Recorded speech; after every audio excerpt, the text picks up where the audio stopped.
ఎన్ని రకాలుగా కల్ట్స్ బైబిల్ని మిస్రీడ్ చేస్తారు అనే దాని గురించి మనము గడిచిన కొన్ని వారాల నుంచి మనం ధ్యానిస్తూ వస్తూ ఉన్నాము. ముఖ్యంగా మనం ఏం చూస్తూ వచ్చామంటే గడిచిన వారాల్లో ఇనాక్యురేట్ కొటేషన్ అంటే ఎలా పడితే ఎలాగా బైబిల్ వర్సెస్ ని కోట్ చేయటము అనేది చూస్తూ వచ్చాము. దానికి కొన్ని ఎగ్జాంపుల్స్ కూడా చూస్తూ వచ్చాము. ఆ తర్వాత ట్విస్టెడ్ ట్రాన్స్లేషన్ అంటే ట్రాన్స్లేషన్ నే తర్జుమాలలోనే వాటినే వక్రీకరించేసేయడం కూడా జరుగుతూ వచ్చిందని చూసాము. ఆ తర్వాత ద బిబ్లికల్ హుక్, హుక్ అంటే కొక్కెము అనేది చూసాం కదా. బిబ్లికల్ హుక్ అంటే బైబిల్లో ఉన్న ఒకే వచనాన్ని చాలా వచనాలను వాడుతూ తప్పుడు బోధలను లేదంటే అబద్ధ బోధలను ప్రకటించటము అనేది మనం సహజంగా చూస్తూ ఉంటాం. అనేక వచనాలను వారు వక్రీకరించడం అనేది మనం చూస్తూ ఉంటాం కల్ట్స్ అనేది. కానీ ఈ బిబ్లికల్ హుక్ అనే దాంట్లో ఆ పద్ధతిలో మనం ఏం చూసామంటే ప్రధానంగా 1 లేదా 2 వచనాలను మాత్రమే బేస్ చేసుకుంటారు. ఇక ఆ వచనాలలో వారు ఒప్పించగలిగితే అవతల వ్యక్తిని, ఇక మిగిలిన విషయాలన్నింటిలోని వాళ్ళ తప్పుడు బోధలోనికి వాళ్ళని ఈడ్చుకొని వెళ్ళిపోతారనమాట. అంటే ఆ కొక్కెములాగా వాడుతూ ఉంటారనమాట ఆ వచనాలని. కొక్కెము అంటే చేపలను పట్టడానికి గేళం వేసేటప్పుడు ఆ హుక్ ఉంటుంది కదా చివర్లో ఎండ్లో. ఆ హుక్ ఒక్కసారి ఆ చేప నోట్లో ఇరుక్కుంది అని అంటే ఇక చేప మళ్ళీ తప్పించుకోవడానికి అవకాశం లేదు. ఇక అది ఏం చేయాలి? ఆ బయట ఉన్న వ్యక్తి, చేపలు పట్టే వ్యక్తి బయటికి లాగేస్తే ఇక వచ్చేయాల్సిందే, దానికి తప్పించుకునే అవకాశం ఉండదు. అలా ఈ కొక్కెం లాంటి వచనాలు ఎప్పుడైతే వాటిని బేస్ చేసుకొని వాళ్ళ యొక్క డాక్టరీని బిల్డ్ చేస్తూ ఉంటారు, అది కూడా ఆ వరుస ఎక్కడి నుంచి తీసుకుంటారు? మళ్ళీ బైబిల్లో నుంచే తీసుకుంటారు. అందుకే దాన్ని ద బిబ్లికల్ హుక్ అన్నాం మనం. ఆ వచనాన్ని బైబిల్లో నుంచే తీసుకుంటున్నారు కాబట్టి బిబ్లికల్ హుక్ అన్నాం. అలాంటి కొక్కెం లాంటి ఒక్క వచనాన్ని వక్రీకరించి వాళ్ళ తప్పుడు బోధ విషయమే అవతల వాళ్ళని ఒకవేళ వాళ్ళు నమ్మించగలిగితే, ఒప్పించగలిగితే ఇక చాలు, ఇంక అయిపోయినట్లే అక్కడితోటి. ఇంకా అక్కడి నుంచి మెల్లిమెల్లిగా వాళ్ళ బోధలోకి, వాళ్ళ గుంపులోకి మెల్లిమెల్లిగా లోతుగా తీసుకొని వెళ్ళిపోవడానికి చాలా తేలికైపోతుంది అనమాట వాళ్ళకి. అంటే ఆ స్థాయిలో ఆ ఒక్క వచనాన్ని వాళ్ళు వక్రీకరిస్తారు. దానికి కొన్ని ఉదాహరణలు కూడా మనము గడిచిన వారం మనం చూస్తూ వచ్చాం. ఇప్పుడు ఈ వారము అలాంటి మరికొన్ని విధానాలను గురించి, అలాంటి మరికొన్ని పద్ధతుల గురించి ఈ వారం కూడా మనం కొన్ని ధ్యానించే ప్రయత్నం చేద్దాం. Ignoring immediate context. ఇప్పుడు మనం ధ్యానించబోయే సంగతి ఏంటంటే ఇగ్నోరింగ్ ఇమ్మీడియట్ కాంటెక్స్ట్. అక్కడే ఉన్న ఆ వాక్య భాగంలోనే ఉన్న వాక్య సందర్భాన్ని విస్మరించటము చాలా సందర్భాలు జరుగుతుంటుంది కదా, సర్వసాధారణంగా జరుగుతూ ఉంటుంది. ఇప్పుడు మనలోనే సగం మందికి ఈ పద్ధతి గురించి అవగాహన ఉండుండొచ్చు ఆల్రెడీ. చాలా సహజంగా ఎక్కువ సార్లు జరిగే పెద్ద పొరపాటు ఇది. తేలిగ్గా చేసేస్తుంటారు ఎవరైనా. అక్కడున్న వాక్యం యొక్క సందర్భాన్ని విస్మరించడం, డినై చేయడము, దాన్ని పట్టించుకోకపోవటము, ఆ సందర్భానుసారం ఆ సందర్భం ఏదైతే ఉందో దానికి అనుగుణంగా ఆ వాక్యాన్ని వ్యాఖ్యానించకపోవడం లేదా దాని భావాన్ని వివరించడం అనేది చేయకుండా ఉండడం అనేది చాలా తేలిగ్గా జరుగుతూ ఉంటుంది, ఎక్కువ సార్లు జరుగుతూ ఉంటుంది. అతి పెద్ద పొరపాటు అనమాట.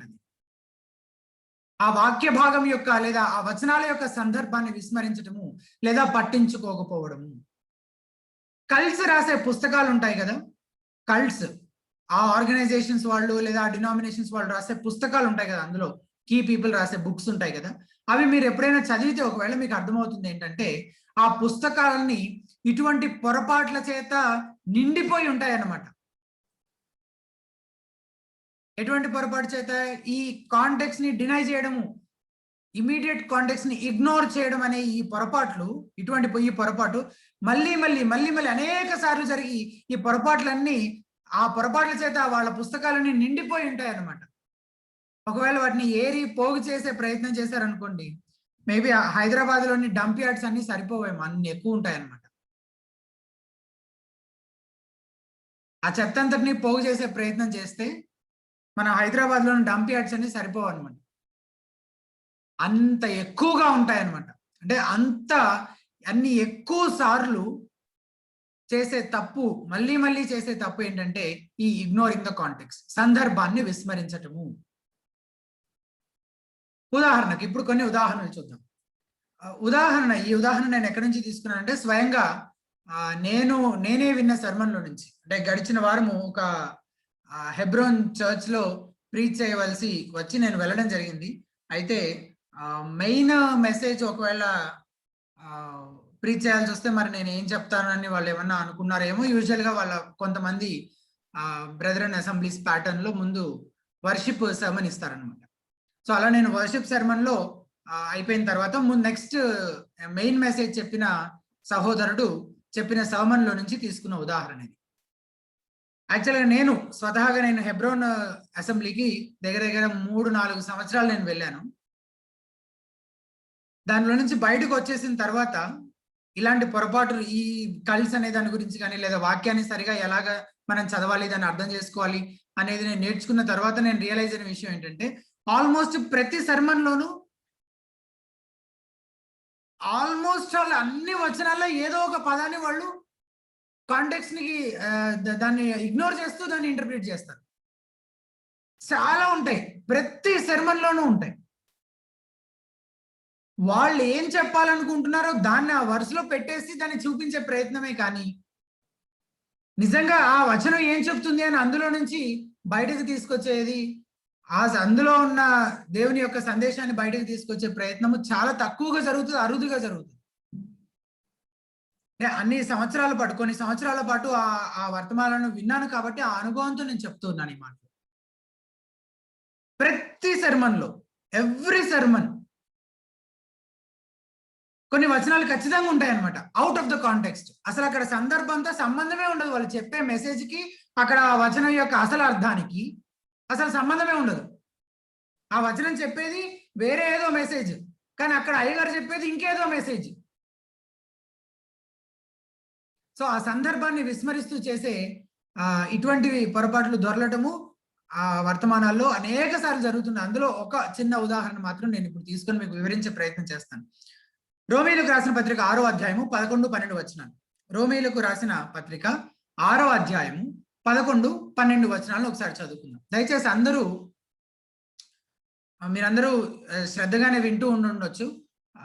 మీ మొబైల్ ఫోన్సే గానీ, డెస్క్‌టాప్ స్క్రీన్స్ ముందే కూర్చొని గానీ, యూట్యూబ్‌లోనే గానీ.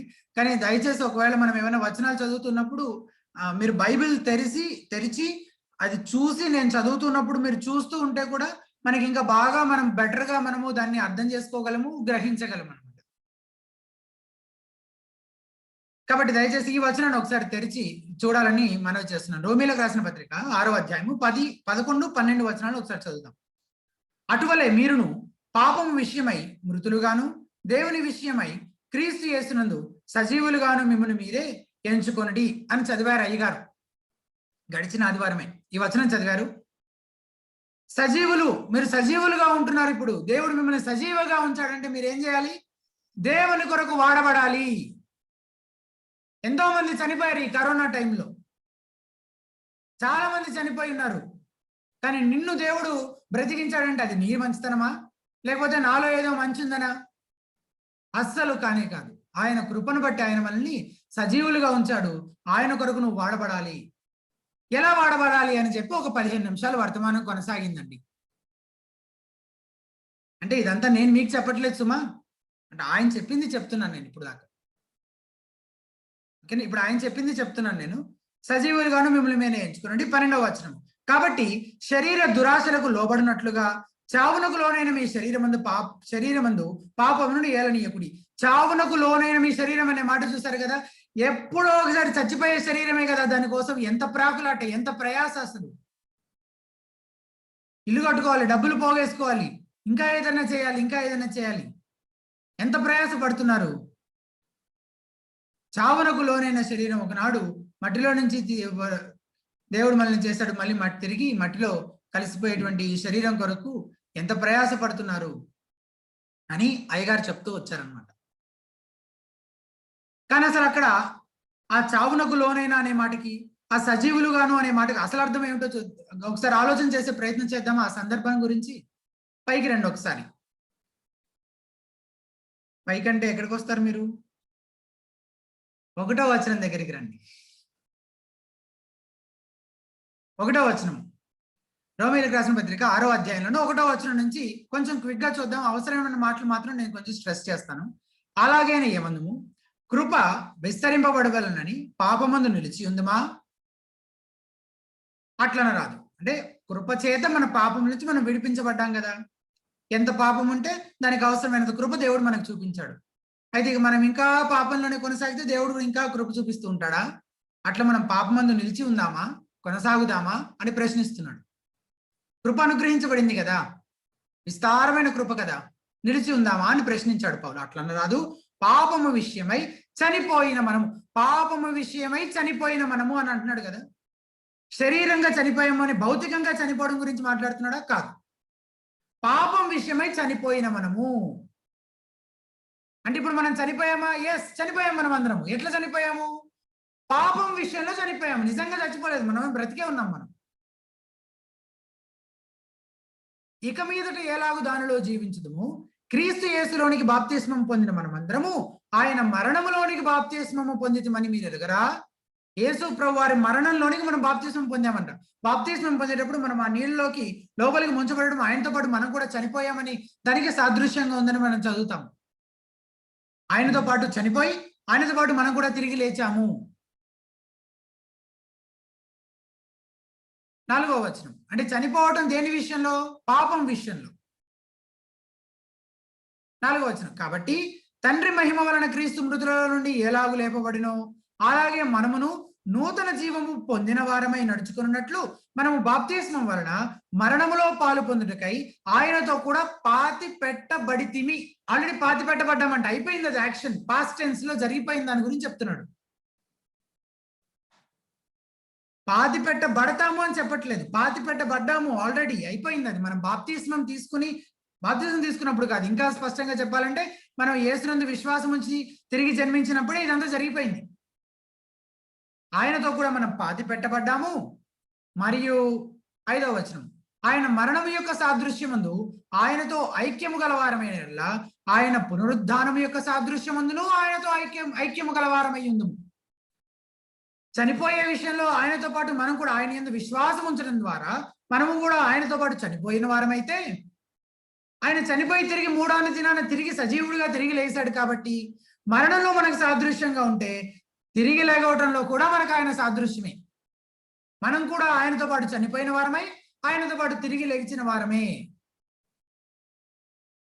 ఇప్పుడు 6వ వచనం ఏమనగా మనం ఇకను పాపమునకు దాసులము కాకుండాకు పాప శరీరము నిరర్ధకమగినట్లు మన ప్రాచీన స్వభావము ఆయనతో కూడా సిలువ వేయబడినని ఎరుగుదుము.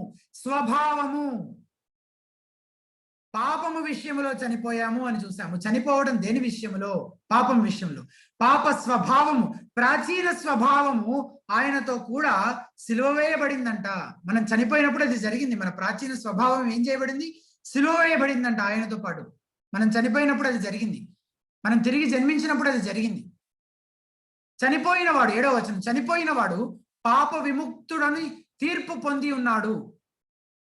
ఇక్కడ చనిపోయిన వాడు అంటే ఎట్లా చనిపోయిన వాడు అంటే ఇంతవరకు మనం చూస్తూ వచ్చాం కదా, శరీరంగా చనిపోయిన వాడి గురించి చెప్తున్నాడా? చనిపోయిన వాడి గురించి. చనిపోయిన అనే మాట ఇక్కడ ఉంది, పైన వచనంలో కూడా ఉంది కదా. ఎక్కడ ఉంది? 2వ వచనంలో ఉంది. చనిపోయిన అనే మాట అక్కడ కూడా వాడారు, ఇక్కడ కూడా చనిపోయిన అనే మాట వాడారు. దాని అర్థం ఏమని మనం గ్రహిస్తున్నాం సందర్భంలో నుంచి? పాపం విషయమై చనిపోవడం గురించి మాట్లాడుతున్నారు అక్కడ. నిజంగా భౌతికంగా చనిపోవడం గురించి కానే కాదు. చనిపోయిన వాడు పాప విముక్తుడని తీర్పు పొంది ఉన్నాడు. మనము క్రీస్తుతో కూడా చనిపోయిన ఎడల, క్రీస్తుతో కూడా చనిపోవడం సాధ్యపడింది. అసలు మామూలుగా శరీర రీత్యా భౌతికంగా ఫిజికల్ గా మనం ఆలోచన చేస్తే, లిటరల్ గా ఈ వచనాన్ని మనం ఇంటర్ప్రిట్ చేయాలంటే క్రీస్తుతో కూడా మనం చనిపోవడం సాధ్యపడిద్దా? 2000 సంవత్సరాల వెనక్కి వెళ్ళి సాధ్యపడదు కదా. అంటే ఇక్కడ చనిపోయినా అనే పదము అది లిటరల్ గా మనం ఫిజికల్ డెత్ గురించి మాత్రం మాట్లాడట్లేదు అనేది అర్థమవుతుంది కదా. భౌతికంగా మనం చనిపోవడం గురించి అక్కడ మాట్లాడట్లేదు ఆ సందర్భం అని అర్థమవుతుంది కదా. క్రీస్తుతో కూడా చనిపోయినలా మృతుల నుండి లేచిన క్రీస్తు ఇకనో చనిపోవడనియు మరణమునకు ఇకనో ఆయన మీద ప్రభుత్వం లేదనియో ఎరిగి ఆయనతో కూడా జీవించుదామని నమ్ముచున్నాము. ఇకనో మనకు మరణం లేదు, మనం ఆయనతో కూడా జీవిస్తాం. ఆయన చనిపోయి తిరిగి లేచాడు, మనం కూడా చనిపోయాము, తిరిగి లేచాము. ఆయన జీవిస్తున్నాడు, మనం కూడా జీవిస్తూనే ఉంటాం నిత్యత్వంలో వరకు. అంటే ఇదంతా దేని గురించి? నిత్యత్వం వరకు మనం జీవిస్తుంటామా? ఆయనతో కూడా జీవించుదామని నమ్ముచున్నాము అంటే అది మన విశ్వాసం. ఆయనతో కూడా మనం జీవిస్తాము అని ఎప్పటికీ.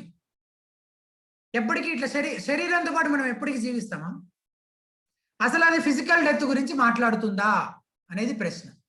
మాట్లాడటం లేదు అనే సందర్భంలో నుంచి ఇప్పటికే మీకు అర్థమైందని అనుకుంటున్నాను నేను.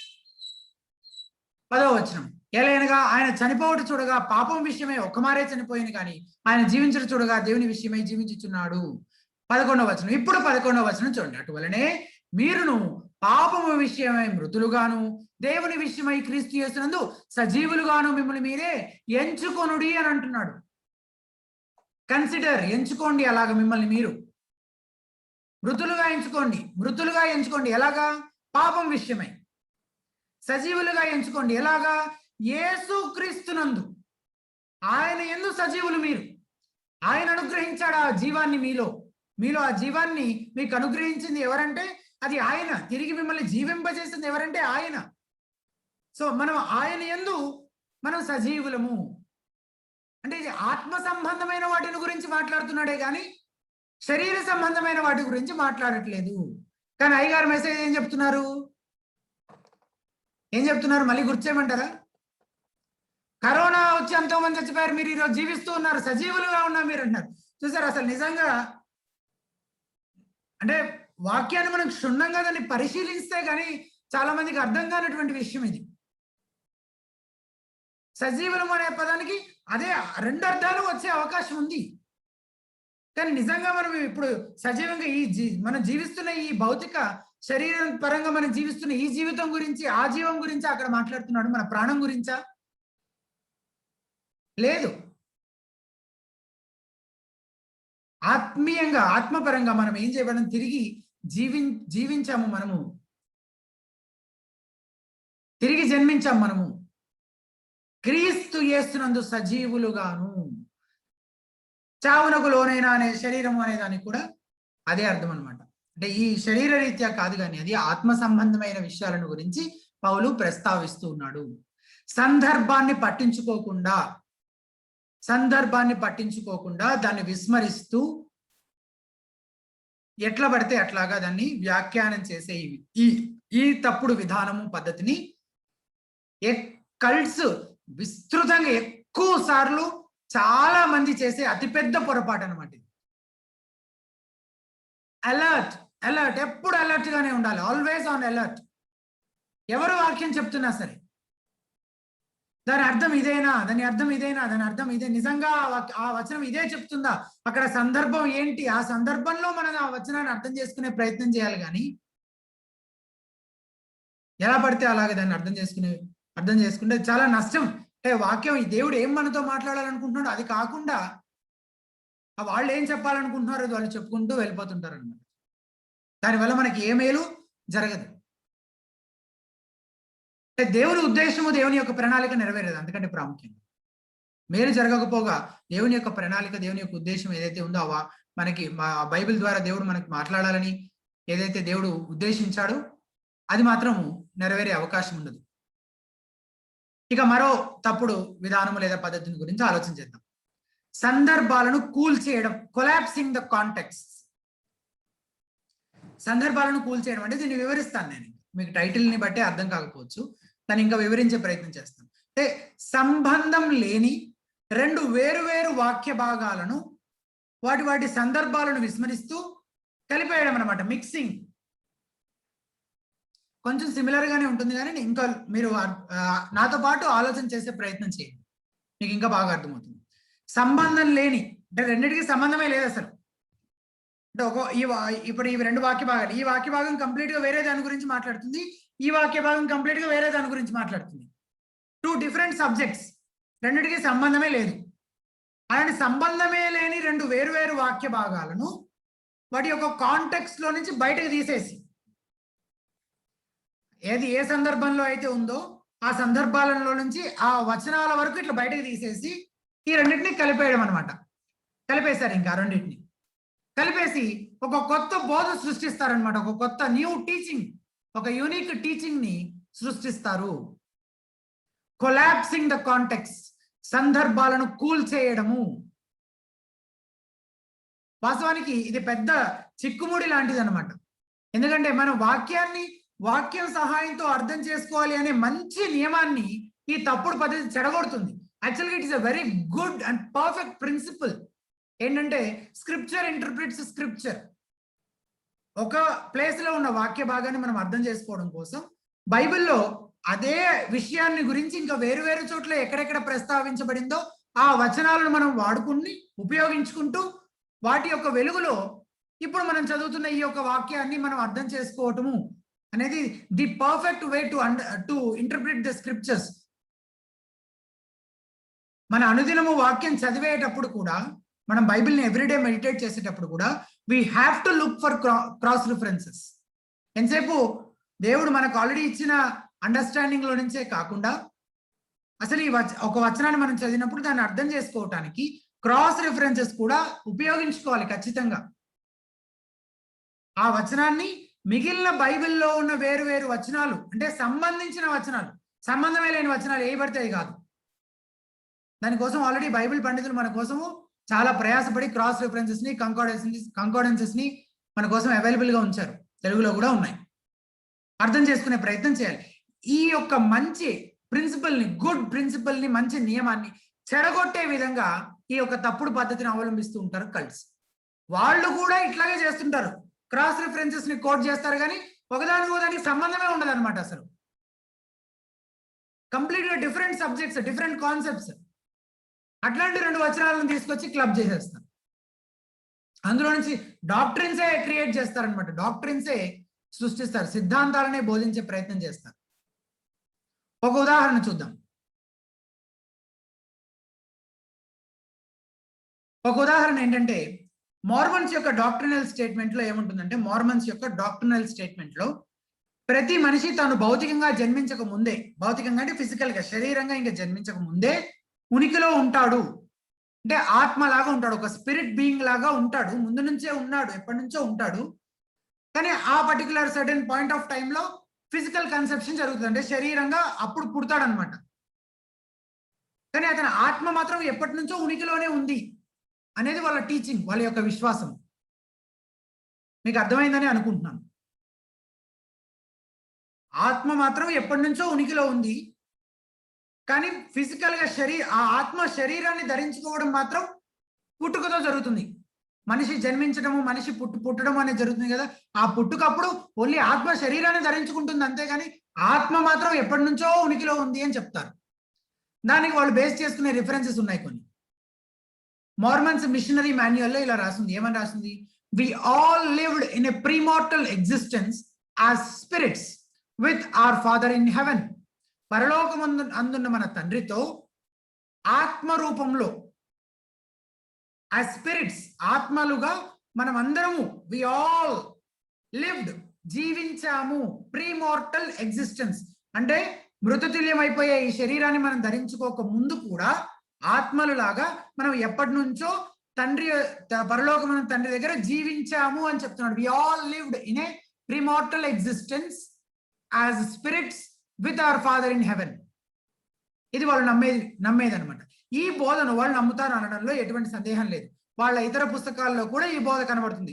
డాక్ట్రిన్ అండ్ కవెనెంట్స్ అనే పుస్తకంలో, the price of great price అనే పుస్తకంలో రిఫరెన్సెస్ కూడా ఉన్నాయి నా దగ్గర, కానీ ఇప్పుడు మనం ఏమీ వెళ్ళి వాటిని పరిశీలించాం. కానీ ఆ పుస్తకాల్లో కూడా దీనికి ఈ బోధ ఉంది కాబట్టి మనం వాళ్ళు దాన్ని డినై చేయడానికి వీల్లేదు. ఇంకా ఈ సిద్ధాంతాన్ని సమర్థించుకోవడానికి వాళ్ళు పోగు చేసుకున్న రిఫరెన్స్ని పరిశీలిద్దాం ఒకసారి. వీటిలో 3 రకాల రిఫరెన్స్లు ఉన్నాయి. మొదటిది ఏంటంటే సామాన్య మానవులకు సంబంధించిన, అంటే జనరల్ గా మనందరి హ్యూమన్ బీయింగ్స్ గురించి చెప్పబడిన వచనాలు అనమాట. ఏంటి ఆ వచనాలు? ఇర్మియా 1వ అధ్యాయం 5వ వచనం చదువుతాను, మీకు అందరికీ సుపరిచితమైన వాక్య భాగమే. గర్భంలో నేను నిన్ను రూపింపక మునిపై నేను ఎరిగితిని అని ఇర్మియా గురించి దేవుడు మాట్లాడుతున్న విషయాలు అనమాట. గర్భంలో నేను నిన్ను రూపింపక మునిపై నేను నిన్ను ఎరిగితిని, నీవు గర్భం నుండి బయటపడక మునిపై నేను నిన్ను ప్రతిష్ఠించి తిని, జనములకు ప్రవక్తగా నిన్ను నియమించి తిని. ఇది రిఫరెన్స్. ముందే నేను నిన్ను ఎరిగాను, నిన్ను ప్రతిష్ఠించాను, నియమించాను. ముందే ఎరిగాను అనే మాట ఉంది కదా, ఇక అది పట్టుకున్నారనమాట. ఈ వచనాలు వాస్తవానికి ఇర్మియా యొక్క పిలుపు గురించి చదువుతాం. ఈ వచనాల్లోని సారాంశం ఏంటంటే, ఇర్మియా దేవునికి ఎంతో ముఖ్యమైన వాడు. అతని జీవితం పట్ల దేవునికి ఒక ప్రణాళిక ఉంది, ఒక ప్రత్యేకమైన పని కోసము దేవుడు ఇర్మియాని ఏర్పరచుకున్నాడు అనేది దాని అర్థం. అయితే ఈ మోర్మన్స్ ఏం నమ్ముతారంటే ఇర్మియా ఆత్మ ముందు నుంచే ఉనికిలో ఉంది కాబట్టే ఇర్మియా దేవుడు తనకు ప్రత్యేకమైన దాసుడు అవుతాడు. దేవుడు ఇర్మియా తనకు ప్రత్యేకమైన దాసుడు అవుతాడు అని ముందే తెలిసింది. దేవుడికి ఎట్లా తెలిసింది అంటే ఇర్మియా యొక్క ఆత్మ ముందు నుంచే ఉనికిలో ఉంది కాబట్టి దేవుడికి తెలిసింది. ఇందులో కొంతవరకు సత్యమే ఉంది. ఏంటంటే దేవుని యొక్క ఫోర్ నాలెడ్జ్, భవిష్యత్తులో ఏం జరగబోతుందో ఎరిగిన వాడే మన దేవుడు. అది నిజమే, అంతవరకు నిజమే. కానీ ఇర్మియా ఆత్మ అతను జన్మించడానికి ముందే ఎప్పటి నుంచో ఉనికిలో ఉంది అని చెప్పడానికి మాత్రం ఈ వచనంలో ఎటువంటి ఆధారము లేదు. ఆ తర్వాత అపోస్తల కార్యములు 17వ అధ్యాయము 26 నుంచి 29 వచనాల వరకు ఒకసారి చదువుదాం. అపోస్తల కార్యములు 17వ అధ్యాయము 26 నుంచి 29 వచనాల వరకు. మరియు యావత్ భూమి మీద కాపురముండుటకు ఆయన ఒకని నుండి ప్రతి జాతి మనుష్యులను సృష్టించి వారు ఒకవేళ దేవుని తడవులాడి కనుగొందురేమో అని తన్ను వెదకు నిమిత్తము నిర్ణయ కాలమును వారి నివాస స్థలము యొక్క పొలిమేరలను ఏర్పరచను. ఇది ఏథెన్సులో గ్రీకు మేధావులకు పౌలు బోధించిన ప్రసంగంలోని భాగం అన్నమాట. ఏథెన్సులో గ్రీకు మేధావులతోటి వాళ్లకు పౌలు బోధించిన ప్రసంగంలోని ఒక భాగం అన్నమాట ఇది. ఒక్క మనిషి నుంచే దేవుడు దేశాలను, నేషన్స్ ని, అన్ని జాతుల ప్రజలను ఆయన కలుగజేశాడు అని చెప్తున్నాడు అనమాట పౌలు ఇక్కడ ప్రీచ్ చేస్తూ. సరిహద్దులను నియమించాడు అని చెప్తున్నాడు. మనం ఆయన సంతానము అని చెప్తున్నాడు. మనము దేవుని పిల్లలము అని చెప్తున్నాడు పౌలు. అంతే. ఈ వచనంలో ఎలా చూసినా ఆ మోర్మన్స్ యొక్క బోధను సమర్థించడానికి ఏమీ ఆస్కారం లేదు ఈ వచనాల్లో నుంచి. కానీ వాళ్ళు కోట్ చేశారు ఈ రిఫరెన్స్. అలాగే హెబ్రీలకు రాసిన పత్రిక 12వ అధ్యాయము 9వ వచనం, హెబ్రీ 12:9.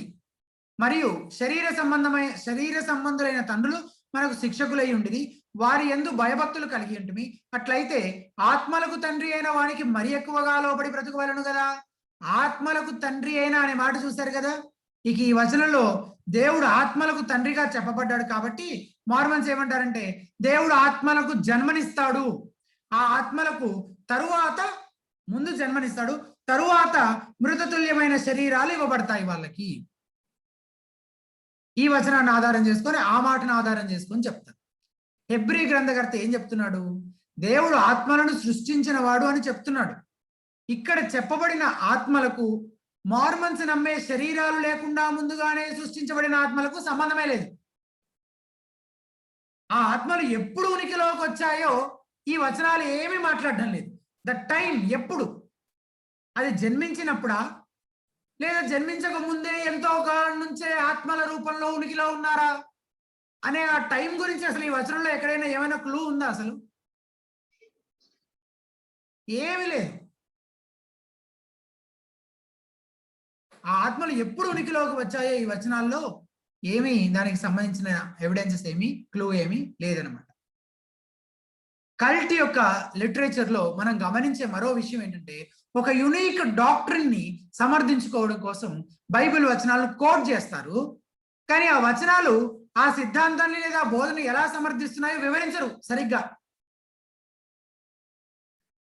దాన్ని వివరించరు, ఎక్స్ప్లెయిన్ చేయరనమాట. ఆ రిఫరెన్సెస్ జస్ట్ కోట్ చేసి వదిలేస్తారు. ఒక గ్రూప్ ఆఫ్ వర్సెస్ ని తీసుకొచ్చి అక్కడ పడేస్తే అయిపోతుంది ఇక వాళ్ళ పని. పైపెచ్చు బైబిల్లోని ఇంకొక ప్రాబ్లమాటిక్ విషయం ఏంటంటే, సమస్య ఏంటంటే బైబిల్లో ఇతర వచనాలు ఉంటాయి కదా, ఆ వచనాలన్నీ ఈ విచిత్ర సిద్ధాంతాన్ని ఖండిస్తూ ఉన్నట్లుగా మనకి స్పష్టంగా గమనిస్తాం అనమాట. మిగిలిన వచనాలు ఏవి ఏకీభవించవు ఈ విచిత్ర సిద్ధాంతంతో. వాళ్ళు పోనీ అక్కడ కోట్ చేసిన రిఫరెన్సెస్ అయినా పూర్తిగా వివరిస్తారంటే అట్లా కూడా వివరించారు. ఇవి ఒక గుంపు వచనాలు మాత్రమే మనం ధ్యానించాం. ఇక రెండవ గుంపు వచనాలు యేసుక్రీస్తు యొక్క ప్రీ ఎగ్జిస్టెన్స్ గురించి. ఆయన కూడా ఎప్పటి నుంచో నిత్యత్వం నుంచి ఉనికిలో ఉన్నాడు అని చెప్పే వచనాలు కూడా బైబిల్లో ఉన్నాయి కదా, దానికి సంబంధించిన రిఫరెన్స్ యోహాను సువార్తలో నుంచి, హెబ్రీ పత్రికలో నుంచి కోట్ చేశారు. ఇక మూడవ గుంపుకు అంటే గ్రూప్స్ గా డివైడ్ చేస్తే ఆ రిఫరెన్సెస్ అన్నిటిని మూడవ గుంపుకు సంబంధించిన వచనాలు ఏంటంటే దూతలు ఆదాము అవ్వలు ఏదైనా వనంలో శోధింపబడక ముందు నుంచే దూతలు ఉన్నారు అని చెప్పడానికి ఉపయోగించిన వచనాలు ప్రకటన గ్రంథంలో నుంచి కోట్ చేశారు. ట్రెడిషనల్ క్రిస్టియన్స్ వీటిని ఎలాగ అర్థం చేసుకున్నారో మార్మన్స్ కూడా అలాగే అర్థం చేసుకున్నారు. ఈ రెండవ గుంపు మూడవ గుంపు అంటే యేసు ప్రభువారి గురించి దూతల గురించి వారి యొక్క ప్రీ ఎగ్జిస్టెన్స్ గురించి చెప్పబడిన వచనాలు ఏవైతే ఉన్నాయో వాటి గురించి ట్రెడిషనల్ క్రిస్టియన్స్ ఎట్లా అర్థం చేసుకున్నారో మార్మన్స్ కూడా అట్లే అర్థం చేసుకున్నారు. వాటి విషయంలో పెద్దగా ఇబ్బంది లేదు. కానీ మనము అంటే మనుషులం కూడా ఆత్మల రూపంలో ఎప్పటి నుంచో ఉనికిలో ఉన్నాము. మనం జన్మించినప్పుడు కేవలం శరీరాలు ధరించుకున్నామని చెప్పేటువంటి బోధకు మాత్రం బైబిల్లో ఎటువంటి ఆధారము లేదు. దానికి వాళ్ళు ఏ రిఫరెన్సెస్ కోట్ చేశారో వాటి అన్నింటిని ఇప్పుడు మనం ధ్యానిస్తూ వచ్చాం దాని తర్వాత ఒకటి. యేసు ప్రభువారి ఇటర్నిటీ నుంచి ఆయన యేసు ప్రభువారు ఉనికిలో ఉన్నవాడు అని చెప్పే వచనాలను మనుషుల గురించి బైబిల్ చెప్పే వచనాలను పక్క పక్కనే పెట్టారు, కలిపేశారు. ఒకలాగా చెప్పాలంటే రిఫరెన్సెస్ అన్నింటినీ ఒకే గ్రూప్ లో పెట్టేశారు అనమాట.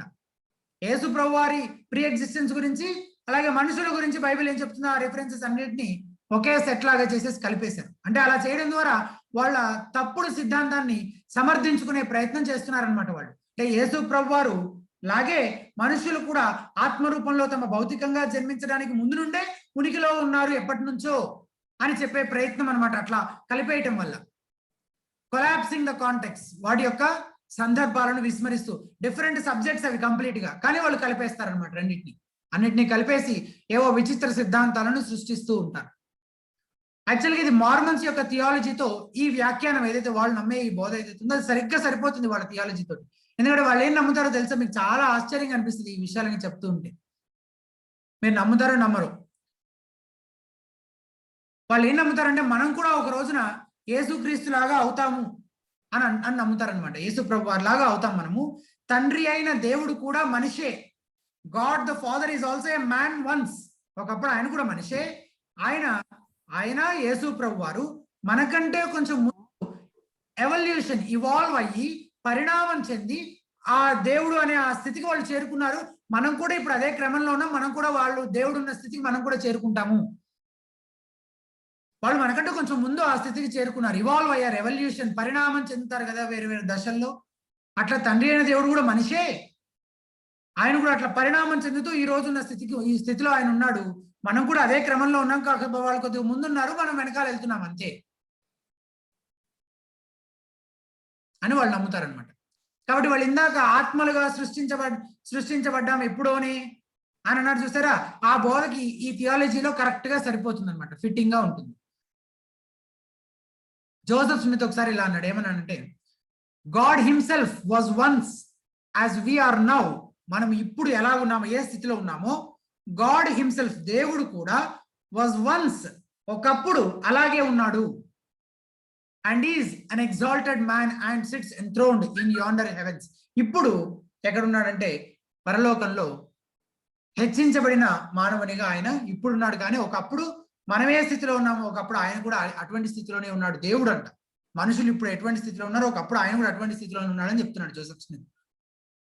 ఈ కొలాప్సింగ్ ద కాంటెక్స్ట్ అనే సమస్యను మనం అధిగమించాలి అంటే ఒక నియమాన్ని మనం తూచా తప్పకుండా పాటించాలి.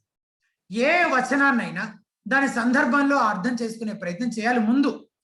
ఇక వేరే ఇతర వచనాలతోటి మనం దాన్ని క్లబ్ చేసి చేసే ప్రయత్నం చేసే కంటే ముందు దాని యొక్క ఇమీడియట్ కాంటెక్స్ట్, అక్కడే ఉన్న ఆ వాక్య భాగంలోనే ఉన్న ఆ సందర్భాన్ని మనము అందులో ఆ సందర్భానికి అనుగుణంగా ఆ వచనాన్ని మనము అర్థం చేసుకునే ప్రయత్నం చేయాలి. ఆ వాక్య సందర్భాలు ఒకటే అయితే అప్పుడు సేమ్ సబ్జెక్ట్ అంటే 2 డిఫరెంట్ వర్సెస్ మనం చదివి వాటి సందర్భాలను అర్థం చేసుకొని ఆ సందర్భాలు కూడా ఒకేలాగా ఒకే విషయాన్ని గురించి ప్రస్తావిస్తున్నాయని మనం తీర్మానించుకున్న తర్వాత అప్పుడు ఆ రెండింటిని కలిపి మనము అర్థం చేసుకునే ప్రయత్నం చేయాలి. ఇప్పుడు మనం ఏం చేద్దామంటే మరో ఉదాహరణ చూద్దాం దీనికి. అంటే మనకి ఇంకొక పద్ధతి కూడా చూడాలనే ఆలోచన ఉండింది. సమయం మనకి అనుకూలించిన కొద్దీ మనము ప్రయత్నం చేద్దాము. అయితే ఈ మరో ఉదాహరణ కూడా చూద్దాం. అయితే ఈ ఉదాహరణ నేను ఎక్కడి నుంచి తీసుకుంటూ ఉన్నానంటే రీసెంట్ గా మన హితబోధలో పబ్లిష్ అయిన ఒక ఆర్టికల్ ఉంది, బైబిల్ కావాలా బైబిల్ మిషన్ కావాలా అనే ఆర్టికల్. ఆ ఆర్టికల్లోని ఒక ఆ ఆర్టికల్లోని కొన్ని అంశాలను మనము చదివే ప్రయత్నం చేద్దాం. నేను స్క్రీన్ షేర్ చేస్తున్నాను. శశి అన్న స్క్రీన్ కనబడుతుందని ఒకసారి థమ్స్ అప్ చూపిస్తారా? థ్యాంక్స్ అన్న. ఓకే. ఒకసారి ఈ ఆర్టికల్‌లో కొన్ని విషయాలు మనం చదివే ప్రయత్నం చేద్దాం. అంటే ఇప్పుడు మనం ఆల్రెడీ చూసిన ఎగ్జాంపుల్‌కే ఒక సిమిలర్ ఎగ్జాంపుల్ మనం చదువుతామన్నమాట ఇక్కడ కూడా. ఓకే. దేవదాస్ అయ్య గారు దీన్ని స్థాపించారు. ఆ దేవదాస్ అయ్య గారు చెప్పిన మాటల్ని కోట్ చేస్తూ మన బిబోనా కింద కమెంట్స్ చేశారనమాట. సో అలాంటి ఒక ఎగ్జాంపులే అంటే కొలాప్సింగ్ ద కాంటెక్స్ అనే దానికి సరిగ్గా సరిపోయే ఉదాహరణ ఒకటి ఈ వ్యాసంలో మనం చూస్తామన్నమాట. ఈ 5th టైటిల్ ఒకసారి చూడండి. మరణాంతర రక్షణ అనే బోధన సమర్థిస్తూ అయ్యగారు తగిలించుకున్న వాక్య భాగాల సంగతి ఏమిటి అనేది క్యాప్షన్. మరణాంతర రక్షణ, దీన్ని అర్థం చేసుకోవడానికి ప్రయత్నించండి. చనిపోయిన తర్వాత కూడా రక్షణ పొందే అవకాశం ఉంది. చనిపోయిన తర్వాత కూడా ఇంకా రక్షణ పొందే అవకాశం ఉంటుంది అని బోధించారు దేవదాస్ అయ్య గారు, బైబిల్ మిషన్ వ్యవస్థాపకులు. ఇప్పుడు ఆయన ఏమన్నారు ఆయన మాటల్లోనే చూడండి ఒకసారి. ఇక్కడ ఏంటంటే ఇక్కడ ఈ కింద బ్రాకెట్స్ లో ఉన్న మాటలు చూడండి ఒకసారి. మహిమ వార్తావాళి పేజీ నెంబర్ 6 ఆ పుస్తకంలో నుంచి తీసుకున్న మాటలు ఇవి. భూలోకంలో మారకుండా చనిపోయిన వారు, మారకుండా అంటే మారు మనసు పొందకుండా చనిపోయిన వారు ఇక్కడ కడవరి తీర్పు వరకు ఉందురు. ఆ తీర్పు రాకముందు ఎవరునూ నరకములోనికి వెళ్ళరు.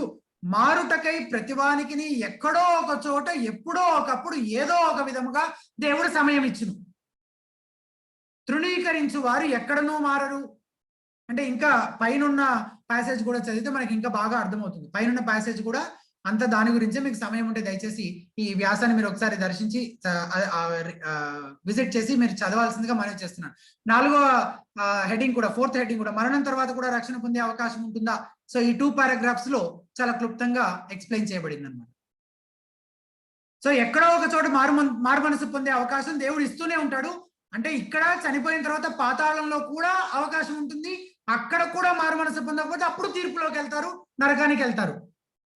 పాతాళంలో కూడా చనిపోయిన తర్వాత ఉండే ఆ ప్లేస్ లో కూడా, వెయిటింగ్ ప్లేస్ లో కూడా అక్కడ కూడా ఇంకా అవకాశం ఉంటుంది అని చెప్తున్నాడు అనమాట దేవదాసయ్య గారు. దానికి ఆయన సమర్థించుకోవడానికి కొన్ని రిఫరెన్సెస్ వాడారు. ఆ రిఫరెన్సెస్ లో కొన్ని మనం చదువుతాం ఇప్పుడు. ఇది చూడండి ఒకసారి. 1 సమూయేలు 2వ అధ్యాయం 6వ వచనం. జనులను క్షమించాలి, వాడిన రిఫరెన్సెస్ యొక్క లిస్ట్ ఇక్కడ ఉంది, గమనించారా మీరు? ఇదంతా 1 పేతురు 4వ అధ్యాయం 6వ వచనము, 1 సమూయేలు 2వ అధ్యాయం 6వ వచనం, ఫిలిప్పీ పత్రిక 2వ అధ్యాయం 9 నుంచి 11, మత్తయి 8, 12, ఆమోసు 9, 2, హోషేయ 13, 14, కీర్తన 139, 8. ఈ వచనాలన్నీ ఒక లిస్ట్ పెట్టారు అక్కడ, లిస్ట్. ఇప్పుడు ఆ లిస్ట్ అన్నింటినీ మనం కూడా ఏం చేయాలి? గుంపులుగా విభజించి చూడాల్సి ఉంటుంది. అన్ని ఒకేసారి చూడలేము. ఇప్పుడు మొదటి గుంపులో ఉన్న కొన్ని వచనాలను మనం చదివి అర్థం చేసుకునే ప్రయత్నం చేద్దాం. సమూయేలు 1 సమూయేలు గ్రంథం 2వ అధ్యాయం 6వ వచనం ప్రకారము ఇది చదువుతున్నాను చూడండి. ఈ ప్యాసేజ్ ఇక్కడ బి అని ఉంది కదా, బి. ఈ ప్యాసేజ్ చదువుతున్నాను చూడండి. 1 సమూయేలు గ్రంథం 2వ అధ్యాయం 6వ వచనం ప్రకారం మరణ పునరుద్ధానాలను ఈ వచనాన్ని ఒకసారి చదువుదాం చూడండి. 1 సమూయేలు గ్రంథం 2వ అధ్యాయం 6వ వచనంలో ఏముంటుందంటే, జనులను సజీవులుగాను మృతులుగాను చేయువాడు యెహోవాయే. సజీవులుగాను మృతులుగాను చేయువాడు యెహోవాయే. పాతాళమునకు పంపుచు అందులో నుండి రప్పించుచుండువాడు ఆయనే. పాతాళం నుండి పంపించేవాడు, అందులో నుంచి రప్పించేవాడు కూడా ఆయనే అనేది వచనం. ఈ వచనం ప్రకారం మరణ పునరుద్ధానాలకు దేవుడే కర్త అని అర్థమవుతుంది మనకి. దేవుడు సజీవులుగా చేస్తాడు, మృతులను పాతాళం నుండి రప్పిస్తాడు కూడా అని ఉంది తప్ప మరణం తర్వాత సువార్త వినిపించి రక్షింపజేస్తాడనే అర్థంతో ఇక్కడ ఏమీ చెప్పట్లేదు. అట్లాంటి అర్థం ఏముంది? రక్షణ గురించి ఏమైనా రాసిందా అక్కడ? రక్షణ గురించి ఏమైనా రాసిందా? సజీవులుగాను మృతులుగాను చేసేది ఎవరు? ఆయనే అని ఉంది. కానీ ఆయన చనిపోయిన తర్వాత కూడా రక్షణ పొందే అవకాశం ఇస్తాడనేది, చనిపోయిన తర్వాత రక్షణ పొందే అవకాశం గురించి అసలు ఈ వచనం ఏమైనా మాట్లాడుతుందా? తీర్పు కొరకు పాతాళంలో ఉన్న వారిని దేవుడు సజీవులుగా రప్పిస్తాడని ఎన్నో వాక్య భాగాలు ఉన్నాయి. దానియేలు గ్రంథము, యోహాను సువార్త అన్నట్లుగా పాతాళం అనే పదానికి హీబ్రూ భాషలో వేరే వేరే అర్థాలు కూడా వస్తాయన్నమాట. తీర్పు కొరకు, ద వైట్ థ్రోన్ జడ్జ్మెంట్ అన్నది తీర్పు. ఆ అంతిమ తీర్పులో పాతాళంలో ఉన్న వారిని దేవుడు సజీవులుగా పైకి రప్పిస్తాడు అని ఎన్నో వాక్య భాగాలు ఉన్నాయి బైబిల్లో. వాళ్ళని మళ్ళీ తిరిగి లేపుతాడు దేవుడు. అంత మాత్రాన ఈ వచనాన్ని చనిపోయిన తర్వాత కూడా రక్షణ పొందే అవకాశం ఉంది అని చెప్పడానికి ఎక్కడ మనకి అలాంటి క్లూ ఏది ఈ వచనంలో లేదు. ఆయనే కర్త, మరణ పునరుద్ధానాలకు కర్త ఆయనే. కానీ మరణానంతర రక్షణ గురించి మాత్రం ఇక్కడ ఎటువంటి క్లూ లేదు. ఆ తర్వాత ఫిలిప్పీలకు రాసిన పత్రిక 2వ అధ్యాయం 9 నుంచి 11 వచనాల్లో ఏమని ఉంటుందంటే, యేసు నామమున ప్రతి మోకాలు వంగాలి, ప్రతి నాలుక యేసు ప్రభు అని ఒప్పుకునే సందర్భం గురించి మాట్లాడుతున్నది. మనందరికీ తెలుసు కదా, ప్రతి నాలుక యేసు ప్రభు అని ఒప్పుకుంటారు అనేది ఆ సందర్భం మనందరికీ తెలిసిందే ఆ వచనం. ఇది అందరిలో క్రీస్తు మహిమపరచబడి అన్ని నామములకు పైగా ఆయన నామం హెచ్చించబడే అంతిమ విజయాన్ని గురించే తప్ప అందరి రక్షణ గురించి మాట్లాడడం లేదని అయ్యగారికి తప్ప అందరికీ తెలుసు అనుకుంటున్నాను అని రాశారు. అన్ని నామములకు పైగా ఉన్న నామం ఆయన నామమే, ఉన్నతమైన నామం ఆయనే అని ఆయన యొక్క విజయాన్ని గుర్తించి ప్రతి మోకాలు వంగుతుంది అని అన్నారు. కానీ వంగిన ప్రతి మోకాలు విశ్వాసదే అయి ఉంటుంది, ప్రతి ఒక్కళ్ళు రక్షణ పొందుతారని చెప్పట్లేదు కదా. ప్రతి మోకాలు వంగుతుంది, ప్రతి నాలుక యేసు ప్రభువుని ఒప్పుకుంటుంది కదా. అట్లా వంగే ప్రతి మోకాలు ఒప్పుకునే ప్రతి నాలుక విశ్వాసదే అయి ఉంటే ఇక నరకం గురించే ప్రస్తావన ఎందుకు? మీకు అర్థమవుతుంది కదా. వంగే ప్రతి మోకాలు ఒప్పుకునే ప్రతి నాలుక విశ్వాసులే అయి ఉంటే, వాళ్ళందరూ విశ్వాసులు అయి ఉంటే ఇక నరకం గురించిన వచనాలన్నీ బైబిల్లో ఉంచకూడదు. ఇక మనం వాటన్నిటి కొట్టేయాలి, తీసేయాలి ఇక బైబిల్లో నుంచి. అక్కడ రక్షణ గురించి మాట్లాడట్లేదు. ఆ వచనం వంగే ప్రతి మోకాలు అనేది ప్రతి ఒక్కరూ రక్షణ పొందుతారని చెప్పట్లేదు అక్కడ. లేకపోతే చనిపోయిన తర్వాత రక్షణ పొందే అవకాశం ఉంటుందని అసలు చెప్పట్లేదు. ఆ తర్వాత కిందున్న వచనాలను చూడండి. డి అనే కేటగిరీలో ఇంకొన్ని రిఫరెన్సెస్ కోట్ చేయబడ్డాయి. మత్తయి సువార్త 8వ అధ్యాయం 12వ వచనం, ఆమోసు 9వ అధ్యాయం 2వ వచనం, హోషేయ 9వ అధ్యాయం 13వ వచనం, ఇవన్నీ తీర్పుకు సంబంధించిన వచనాలు. అలాగే కీర్తన గ్రంథము 139వ వచనం 8వ వచనం దేవుడిని సర్వవ్యాపి అని, ప్రకటనలు 1వ అధ్యాయం 18వ వచనం యేసుక్రీస్తు ప్రభువు మృత్యుంజయుడు, నిత్యం సజీవుడని తెలుపుతున్నాయి. అంటే ఆ వచనాల్లో ఉన్న అర్థం అదనమాట. వాటన్నిటిని ఇప్పుడు ఏం చేశారు, ఆ డాక్టర్ని, వాళ్ళ యొక్క యునిక్ డాక్టర్ని సమర్థించుకోవడానికి కోట్ చేస్తున్నారు ఆ రిఫరెన్సెస్ ని. కానీ అందులో ఉన్న విషయాలు వేరే ఏవో ఉన్నాయి. లూకాసు వార్త 4వ అధ్యాయం 18వ వచనము మెస్సియా సువార్త పరిచర్యకు సంబంధించిన ప్రవచనం క్రీస్తులో నెరవేరిందని తెలుపుతుంది. వాస్తవానికి ఈ వాక్య భాగాలకు మరణానంతర రక్షణ అనే అయ్యగారి వింత సిద్ధాంతంతో సంబంధమే లేదు. ఎఫ్ఎస్సి పత్రిక 4వ అధ్యాయం 8-9 వచనాలు చదువుతున్నా కూడా, అది చదివినా కూడా మీరు తర్వాత మీరు సమయం ఉంటే దయచేసి దాన్ని కూడా మీరు చదవాలని మనవి చేస్తున్నాం. ఈ వచనాలన్నీ మనం చూస్తే ఒక్క వచనం కూడా అసలు వాళ్ళు చెప్తున్న సిద్ధాంతానికి బోధకి సంబంధమే లేనట్టుగా ఉన్నాయి. కానీ వాటన్నిటిని, ఆ లిస్ట్ ఆఫ్ రిఫరెన్సెస్ అన్నిటినీ కోట్ చేసి వాళ్ళు ఏం చేయాలని ప్రయత్నం చేస్తున్నారు, వాళ్ళ యొక్క తప్పుడు బోధన సిద్ధాంతాన్ని సమర్థించుకునే ప్రయత్నం చేస్తున్నారు. తర్వాత క్లుప్తంగా మరో తప్పుడు పద్ధతిని గురించి కూడా నేను క్లుప్తంగా చెప్పి మనము ముగించుకునే ప్రయత్నం చేద్దాం. ఓవర్ స్పెసిఫికేషన్ అనే తప్పుడు విధానం అనమాట. ఇదేంటంటే మనుషులుగా మనందరికీ కొంత క్యూరియాసిటీ ఉంటుంది కదా, ఉత్సుకత, ఆసక్తి ఉంటుంది మనందరికీ, మనుషులుగా అందరికీ ఉంటూ ఉంటుంది. ఒక్కొక్కరికి ఒక్కొక్క విషయంలో ఉంటూ ఉంటుంది క్యూరియాసిటీ అనేది. కానీ కొన్నిసార్లు ఆ ఆసక్తి, ఉత్సుకత ఎక్కువ అయిపోతుందండి. ఓవర్ క్యూరియాసిటీ అయిపోయి ఒక సాధారణ మనిషి తన తెలివి జ్ఞానంతో అర్థం చేసుకోలేని లేదా గ్రహించలేని దాన్ని తెలుసుకోవాలని తాపత్రయపడుతూ ఉంటాం అనమాట. కొన్నిసార్లు ఓవర్ క్యూరియాసిటీ అంటాం. మన హ్యూమన్ ఇంటెలిజెన్స్ కి అందవు ఆ విషయాలు వాస్తవానికి, కానీ మనం అర్థం చేసుకోవాలని తెగ ప్రయాసపడిపోతూ ఉంటాం అనమాట. Over curiosity. దానివల్ల ఏం జరుగుతుందంటే అది చూద్దాం ఒకసారి. ఒకవేళ సైన్స్ కి సంబంధించి ఇట్లా క్యూరియాసిటీ ఎక్కువైంది అనుకోండి, అప్పుడు ఏం జరుగుతుందంటే కొన్ని కొత్త హైపోథసిస్ వాళ్ళు చెప్తూ ఉంటారు, కొన్ని కొత్త ప్రయోగాలకు అది దారితీస్తుంది. తత్ఫలితంగా ఏం జరుగుతుంటే కొన్నిసార్లు గుడ్డి నమ్మకాలు నమ్ముతూ వెళ్ళిపోతుంటారు, కొన్నిసార్లు ఏమో కొత్త ఆవిష్కరణలకు అది ఆస్కారం ఉంటుంది. ఈ క్యూరియాసిటీ రెండింటికి దారితీసే అవకాశం ఉంటుంది సైన్స్ లో. అయితే ఒకవేళ బిజినెస్ లో ఒకవేళ మనం ఆలోచన చేస్తే ఈ క్యూరియాసిటీ గురించి స్పెక్యులేషన్ కి, అంటే ఊహాగానాలకి, ఊహాతీతమైన వాటికి దారితీసే అవకాశం ఉంటుంది. కొత్త అప్పుడు ఏమవుతుందంటే కొన్నిసార్లు ఆర్థికంగా ఏమవుతారు, దివాళా తీసే అవకాశం ఉంటుంది బిజినెస్ లో. మరి కొన్నిసార్లు ఏమవుతుంది, ఆర్థికంగా విజయం సాధించడానికి కూడా అవకాశం ఉంటుంది. ఇలా రెండూ జరగచ్చు. అలాగే ఒక మతానికి, ఒక రిలీజియన్ కి సంబంధించిన విషయం అయితే ఈ క్యూరియాసిటీతో బాగా చదివి రీసెర్చ్ చేశారనుకోండి, తద్వారా కొన్నిసార్లు ఏమవుతుందంటే స్పెక్యులేటివ్ థియాలజీ, అంటే ఊహాగానాలతో సృష్టించబడిన సిద్ధాంతము థియాలజీలోకి వెళ్ళిపోతుంటారు. మరికొన్నిసార్లు కొత్త ఆధ్యాత్మిక సత్యాలను వాళ్ళు గ్రహించడానికి అదే దోహదపడుతుంది. అయితే ఈ స్పెక్యులేటివ్ థియాలజీ తోటే ప్రమాదం అనమాట. వాక్యం చెప్పేదానికంటే ఎక్కువగా ఇంకా ఏదో ఉంది దాంట్లో. అంటే నాకు చెప్పాను కదా, ఓవర్ స్పెసిఫికేషన్ అంటే అక్కడ ఏమి ఉండవు. వేరే వాళ్ళు చెప్పే డీటెయిల్స్ స్పెసిఫిక్స్ ఏమి అందులో ఉండవు. వాస్తవానికి వాళ్ళు చాలా విషయాలు చెప్తుంటారు, స్పెసిఫిక్ విషయాలు డీటెయిల్స్ చాలా చెప్తుంటారు ఆ వచనంలో నుంచి, కానీ అవి ఏమి అందులో ఉండవు. అందుకే దానికి ఓవర్ స్పెసిఫికేషన్ అన్నామన్నమాట మనం.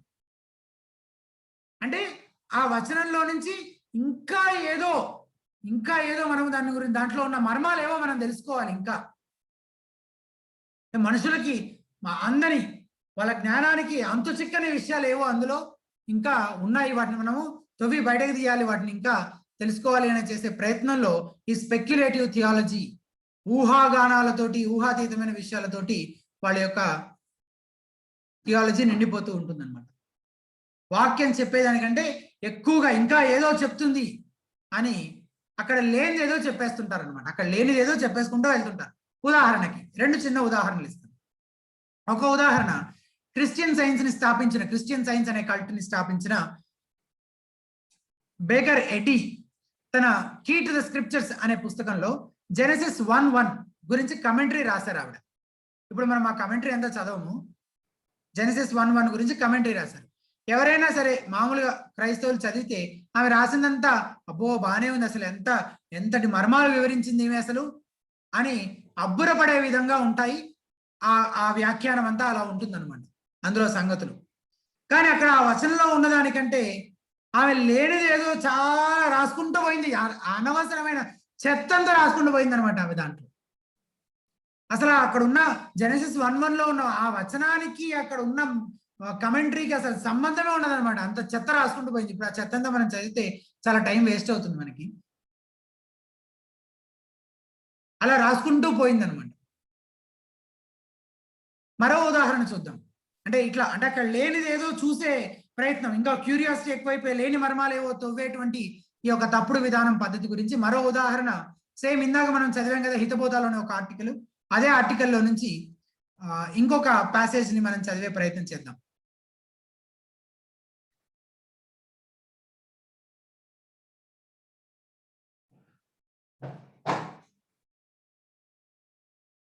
పరిశుద్ధాత్మను పొందడం ఇంత సులభమా? చూసారు కదా, ఇది అందరికీ కనిపిస్తుందని అనుకుంటున్నాను. పరిశుద్ధాత్మను పొందడం ఇంత సులభమా? ఇక్కడ ఆయన ఏం రాశారు, మనం మంచినీళ్ళు తాగేటప్పుడు అందులో నుండి ఆయన ఆత్మ అంటే దేవుని ఆత్మ అల్లాడుచు మనలోనికి వెళ్తుందంట. అల్లాడుచు దేవుని ఆత్మ మంచినీళ్ళు తాగేటప్పుడు. ఒకసారి తాగి చూస్తాను నాకు కూడా, జస్ట్ 1 సెకండ్. మంచినీళ్ళు అనగానే నీళ్లు గుర్తొచ్చాయి. అయితే అట్లా నీళ్ళు తాగంగానే, ఇప్పుడు నేను నీళ్ళు తాగాను, అట్లా నీళ్ళు తాగంగానే దేవుని ఆత్మ అల్లాడుచు దేవుని ఆత్మ మనలోకి వెళ్ళిపోతుందంట. అట్లా మనలోకి వెళ్తుందని మనం తెలుసుకోవాలి అని అయ్యగారు అన్నారు. ఏ అయ్యగారు? దేవదాస్ అయ్యగారు. అందుకనే అయ్యగారు నీరుకి ఎక్కువ ప్రాముఖ్యత ఇచ్చారంట.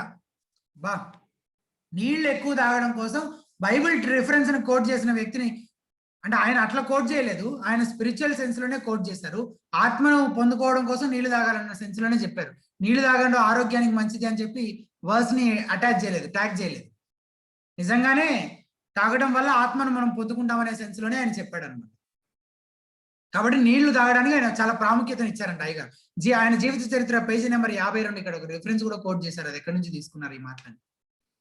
ఇది అయ్యగారి దుర్బోధ అనుకోవాలో అజ్ఞానం అనుకోవాలో తెలియదు, కానీ దైవ లక్షణాలన్నీ సంతరించుకొని, ఇదంతా మనం చదివే కంటే కొంచెం స్కిప్ చేసి కిందకి వెళ్దాం. మనం యేసు క్రీస్తునందు, 2వ లైన్లో చూడండి, 2nd లైన్ మధ్యలో నుంచి చదువుతున్నాను. యేసు క్రీస్తునందు విశ్వసించడం ద్వారా మనం పరిశుద్ధాత్మను పొందుతాము అని యోహాను సువార్త 7వ అధ్యాయం 37 నుంచి 38 వచనాలు చదివితే మనకు అర్థమవుతుంది.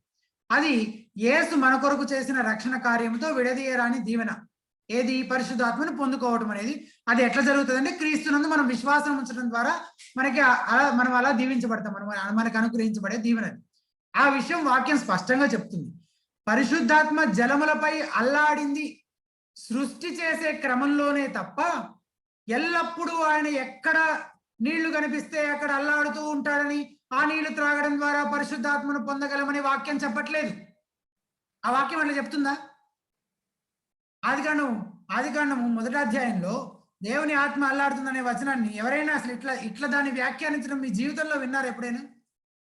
అక్కడ ఉందా అసలు ఈ సంగతి అక్కడ ఉందా? ఇట్లాంటి సంగతిని మనం అక్కడి నుంచి ఇన్ఫర్ చేయగలమా? తీసి ఇలా అర్థం చేసుకోగలమా? లేదు. కానీ ఈ ఓవర్ క్యూరియస్ పీపుల్ ఏం చేస్తుంటారు, అందులో ఏదో మర్మాలను వాళ్ళు చూపించే ప్రయత్నం చేయాలి కదా! లేకపోతే ఇప్పుడు వాళ్ళకిను కింద కూర్చొని వినే సామాన్య విశ్వాసులకి ఇక తేడా ఏముంది? కాబట్టి వీళ్ళు ఏం చేస్తుంటారు, ఆ క్యూరియాసిటీ తోటి ఇట్లా వచనాలను తప్పుడు పద్ధతుల్లో వివరించే ప్రయత్నం చేస్తుంటారు. అక్కడ లేని స్పెసిఫిక్స్ ఏవో అందులో పెట్టేసి ఐసజీసిస్ చేసేస్తుంటారనమాట. వాళ్ళు చెప్పాలనుకునేది ఏదో అందులో పెట్టేస్తుంటారు. వాళ్ళకి అనిపించింది, వాళ్ళు చెప్పాలనుకునేది ఏదో అందులో పెట్టేసి చెప్పేస్తూ ఉంటారనమాట. కాబట్టి ఈరోజు మనము చూస్తూ వచ్చిన విషయాలను ఏమేమి చూస్తూ వచ్చామంటే, మరికొన్ని పద్ధతులు మనం చూస్తూ వచ్చు. మొదటిది కాంటెక్స్ట్, సందర్భాన్ని విస్మరించటము. చాలా జాగ్రత్తగా మనము బైబిల్‌ని వ్యాఖ్యానించవలసినటువంటి వారము, బైబిల్ భావాన్ని మనం అర్థం చేసుకోవాల్సినటువంటి వారము. సందర్భాన్ని విస్మరించకూడదు ఎక్కడ. తర్వాత కొలాప్సింగ్ ద కాంటెక్స్ట్. చాలా సార్లు ఈ తప్పుడు బోధనలు బోధించే వాళ్ళు ఏం చేస్తుంటారంటే, వాళ్ళ విచిత్ర సిద్ధాంతాలను, తప్పుడు అబద్ధ బోధనలను వాళ్ళు అట్లా కోట్ చేసి అక్కడ ఒక కుప్ప రిఫరెన్స్‌లు పెడతారనమాట. ఒక్కటి కూడా దానికి సంబంధించి ఉండదు. బైబిల్‌లో నుంచే మళ్ళీ తీసుకున్న రిఫరెన్స్‌లన్నీ. కాబట్టి చాలా జాగ్రత్తగా ఉండాలి. అట్లా కాంటెక్స్ట్‌ని కొలాప్స్ చేసేస్తూ ఎట్లా పడితే అట్లా దేన్ని పడితే దాన్ని, దేంట్లో పడితే దాంతో క్లబ్ చేసేసి చేసేయకూడదు. ఆ తర్వాత చివరిగా మనం ఏం చూస్తామంటే ఓవర్ స్పెసిఫికేషన్. అక్కడ లేనిదేదో టూ మచ్‌గా దాంట్లో లోపలికి వెళ్ళిపోయి ఏదేదో అక్కడ పెట్టేసే ప్రయత్నం చేయొద్దు. అందులో దేవుడు మనతో ఏం మాట్లాడాలనుకున్నాడో అందులో నుంచి మనం గ్రహించే ప్రయత్నం చేయాలి గానీ, మన విషయాలు ఏవో తీసుకెళ్ళి అందులో పెట్టే ప్రయత్నము చేయకూడదు. ఈ సంగతులన్నీ మీకు అర్థమయ్యాయని అనుకుంటూ ఉన్నాను. దేవుడు ఈ విన్న వాక్యాన్ని దీవించును గాక. నాకు ఈ సమయం ఇచ్చినందుకు దేవునికి మరొకసారి కృతజ్ఞతలు చెల్లించుకుంటూ ఈ సమయాన్ని చైర్పర్సన్‌కి అప్పగిస్తూ ఉన్నాను. Over to Srinivasan.